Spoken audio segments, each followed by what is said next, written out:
Please subscribe करें और देखें हॉरर एंटरटेनिंग वीडियो।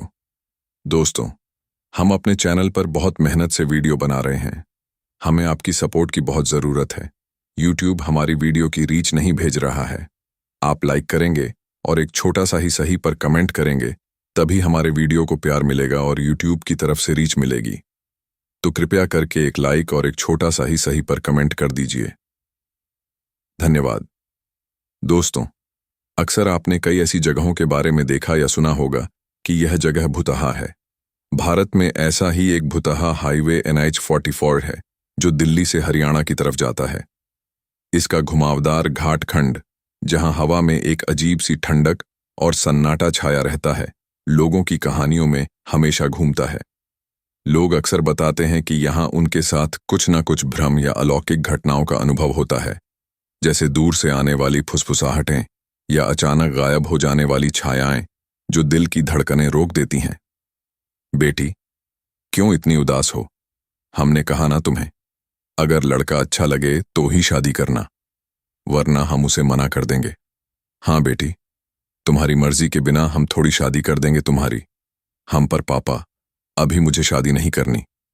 पर बेटी, एक बार लड़के से मिल तो लो, क्या पता इसके बाद तुम्हारी राय बदल जाए। शर्मा परिवार, जो आज अपनी बेटी के रिश्ते के लिए लड़के वालों के घर जा रहा था, रास्ते में एक भयानक मोड़ पर फंस गया। आगे काफी ज्यादा ट्रैफिक जाम लगा हुआ था। हॉर्न की कर्कश आवाजें और धुंधली हेडलाइट्स की रोशनी में सब कुछ और भी तनावपूर्ण लग रहा था। उन्हें पहुंचने में काफी समय लग रहा था और घड़ी की सुइयां जैसे रुक सी गई थीं। ओह, ये जाम तो आज बहुत ज्यादा लगा हुआ है और लेट भी बहुत हो रहा है। मेरे ख्याल से हमें इस वाले शॉर्टकट से चलना चाहिए, राजीव ने सुझाव दिया। उसकी आवाज में थोड़ी बेचैनी घुली हुई थी।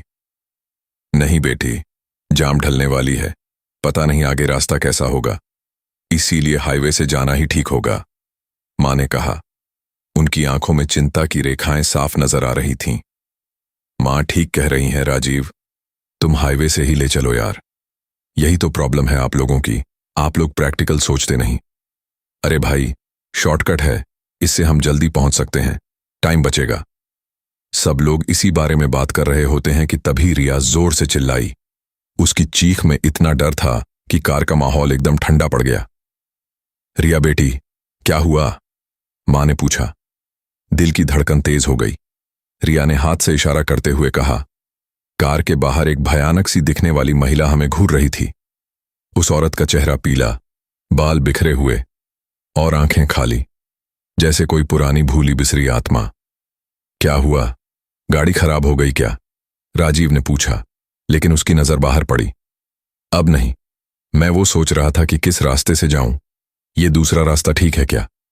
बिल्कुल ठीक, रास्ता बहुत अच्छा है, उस औरत ने कहा। उसकी आवाज में एक अजीब सी गूंज थी, जैसे हवा से आ रही हो। इसका मतलब इस रास्ते से गाड़ी आती जाती होंगी? हाँ बेटी, बिल्कुल ठीक कह रहे हो। ये हाईवे जो है ना, बहुत लंबा पड़ता है, इसीलिए ज्यादातर लोग इसी रास्ते से आते जाते हैं। आप लोग भी यहीं से जाओ। जी शुक्रिया। उस औरत की बात सुनकर राजीव ने गाड़ी को हाईवे से दूसरी तरफ जाने वाले रास्ते पर मोड़ लिया, पेड़ों की घनी छाया में डूबते हुए। गाड़ी कुछ दूर आगे बढ़ी ही थी कि तभी राजीव की पत्नी सीमा ने गाड़ी में पीछे की ओर देखा, मगर वो बूढ़ी औरत वहां नहीं थी। अरे, वो पीछे खड़ी औरत कहां गई? सीमा की आवाज में आश्चर्य और थोड़ा डर मिश्रित था। अरे, अब वो बूढ़ी औरत वहीं थोड़ी खड़ी रहेगी, चली गई होगी अपने घर, राजीव ने हल्के से कहा, लेकिन अंदर से कुछ अटक सा रहा था। कुछ देर गाड़ी हाईवे पर चलने के बाद सीमा को ऐसा लगा जैसे मानो उनके अलावा दूर दूर तक हाईवे पर कोई भी नहीं है। हवा में एक ठंडी सिहरन और सड़क पर सिर्फ उनकी गाड़ी की हेडलाइट्स की रोशनी।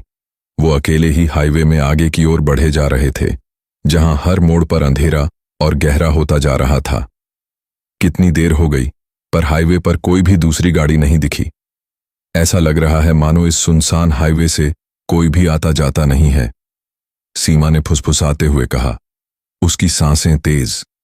तभी उन्हें थोड़ी दूर पर एक आदमी दिखा, जो रास्ते के बगल में खड़ा होकर गाड़ी को रोकने का इशारा करता है। उसका चेहरा छाया में छिपा, लेकिन आंखें चमक रही थीं। तुम कह रही थी ना सीमा कि इस हाईवे से कोई भी आता जाता नहीं है, ये देखो, वो आदमी न जाने क्यों खड़ा है। कहीं से कोई मदद तो नहीं चाहिए? राजीव ने कहा, गाड़ी धीमी करते हुए। ऐसा कहते हुए राजीव ने उस आदमी के करीब आकर गाड़ी रोकी। क्या हुआ भाई, तुम इस तरह क्यों खड़े हो? कोई परेशानी है क्या? इतना कहते ही वो आदमी उनके करीब आए, उसकी सांसें भारी और ठंडी। नीचे उतरो सब, गाड़ी से बाहर आओ। अरे भाई, पर गाड़ी से क्यों बाहर आए? क्या काम है आपको? वो आदमी सबको गाड़ी से नीचे उतारने के लिए बार बार कहे जा रहा था, उसकी आवाज में एक धमकी सा स्वर। तभी राजीव की मां की नजर गाड़ी के साइड मिरर पर पड़ी, जिसमें उस आदमी का शरीर नहीं दिख रहा था, सिर्फ एक धुंधली आकृति, जिसे देख उसकी मां चिल्लाते हुए दिल की धड़कनें जैसे रुक गईं। राजीव बेटा, चल यहां से जल्दी, और गलती से भी गाड़ी से नीचे मत उतरना, जल्दी गाड़ी आगे बढ़ाओ। राजीव अपनी मां को इस तरह घबराए हुए देख जल्दी से वहां से गाड़ी स्टार्ट करके निकलता है, टायरों की चीख हवा में गूंजती हुई। क्या हुआ मां, तुमने इस तरह वहां से जल्दी निकलने के लिए क्यों कहा? बेटा, वो आदमी सही नहीं था, उस इंसान का शरीर ही नहीं था, वो बस एक आत्मा थी। मैंने गाड़ी के साइड मिरर में उसे देखा था, पर गाड़ी के बाहर कोई भी नहीं दिखा। ये बात सुनकर गाड़ी में बैठे सभी लोग डर चुके थे, उनकी सांसें तेज और हाथ ठंडे। अब सब जल्दी से जल्दी उस हाईवे से बाहर निकलना चाहते थे, जहां हर साया संदेह पैदा कर रहा था। थोड़ी दूर गाड़ी चलाने के बाद अचानक ही गाड़ी बंद हो गई, जैसे कोई अदृश्य हाथ ने इंजन को थाम लिया हो। ये गाड़ी, इसको क्या हुआ पापा? रिया ने डरते हुए पूछा। पता नहीं बेटी, अचानक क्यों रुक गई? पापा, मेरे फोन का इंटरनेट भी नहीं आ रहा, अब मैं गेम कैसे खेलूंगा? अरुण ने कहा, लेकिन उसकी आवाज में मासूमियत के साथ डर घुला था। सुनिए, ये जगह मुझे बिल्कुल भी ठीक नहीं लग रही, आप गाड़ी से मत उतरना, सीमा ने चेतावनी दी। उसकी आंखें चारों ओर घूम रही थीं।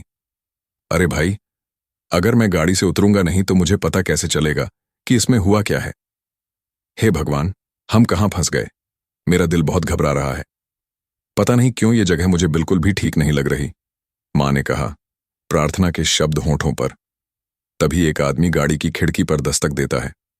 धमक इतनी जोरदार कि सबका दिल धड़क उठा, जिसे देख सब थोड़ा सहम गए। सुनिए, आप दरवाजा मत खोलिएगा, कहीं ये भी उस आदमी की तरह कोई बहरूपियां तो नहीं? सीमा ने फुसफुसाया। सीमा, तुम इतना डरो मत, मैं इससे एक बार बात तो करूं, ये है कौन?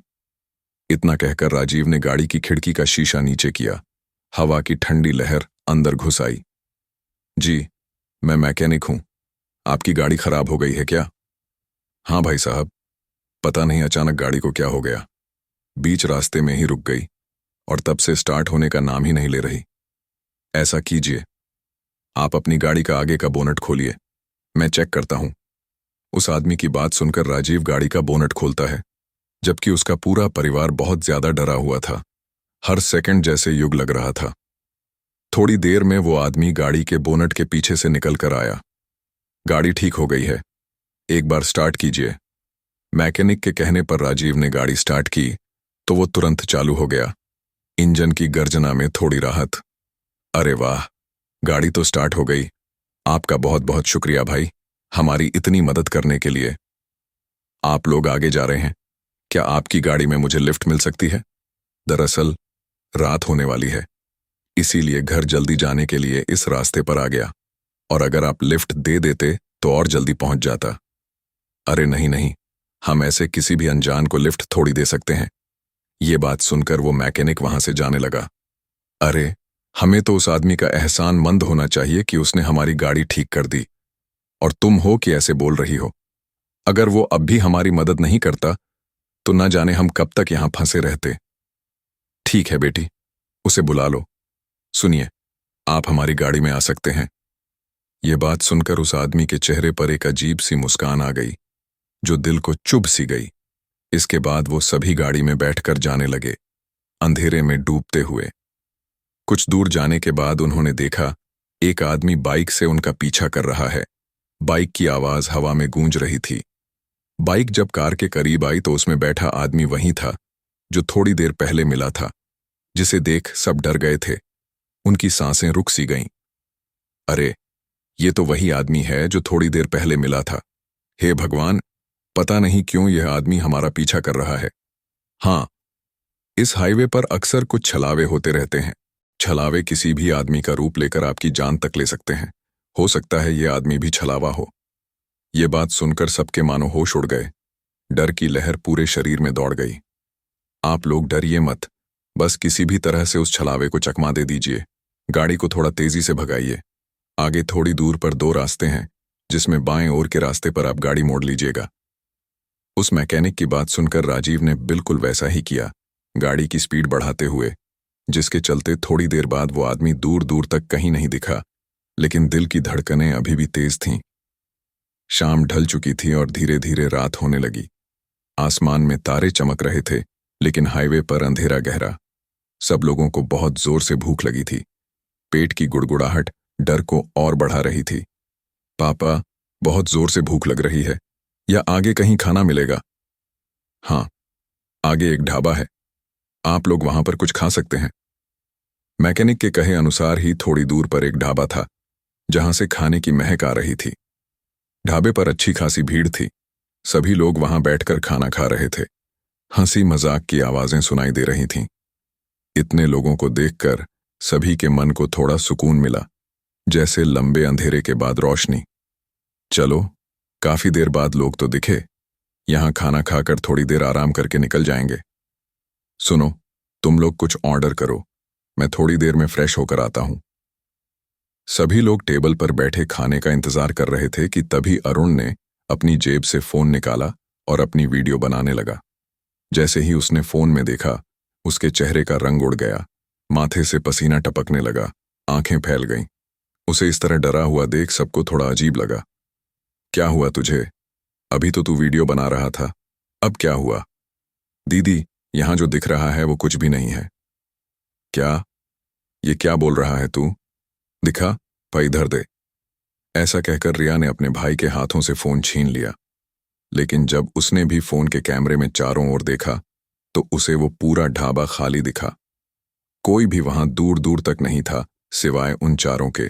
सिर्फ खाली कुर्सियां और हवा में लहराते पर्दे। मैंने तो पहले ही कहा था, ये जगह ठीक नहीं है। हम लोगों को जल्दी से यहां से निकलना चाहिए।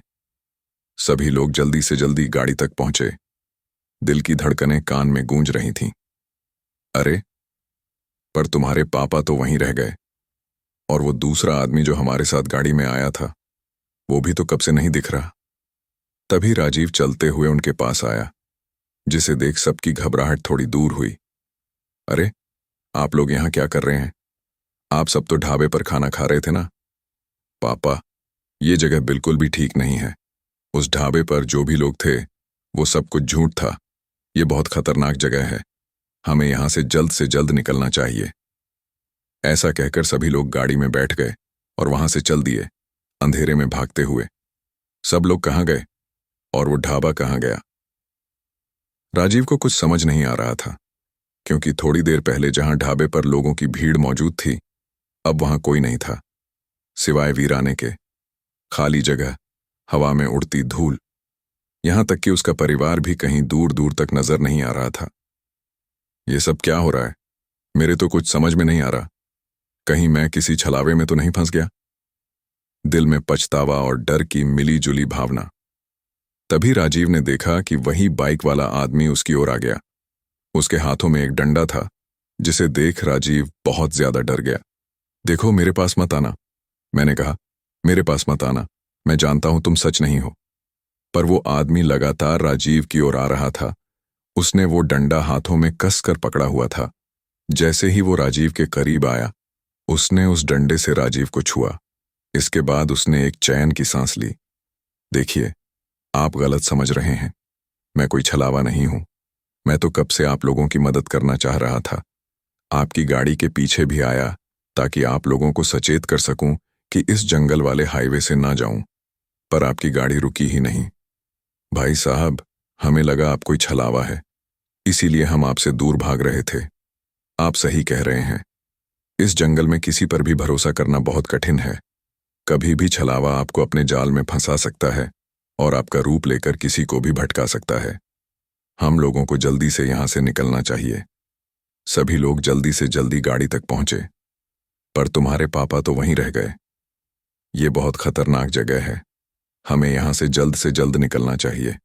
मेरे पास यह माता रानी का डंडा है, इसीलिए मेरे पास छलावा आने की कोशिश नहीं करता, और अगर आए भी तो टिक नहीं सकता।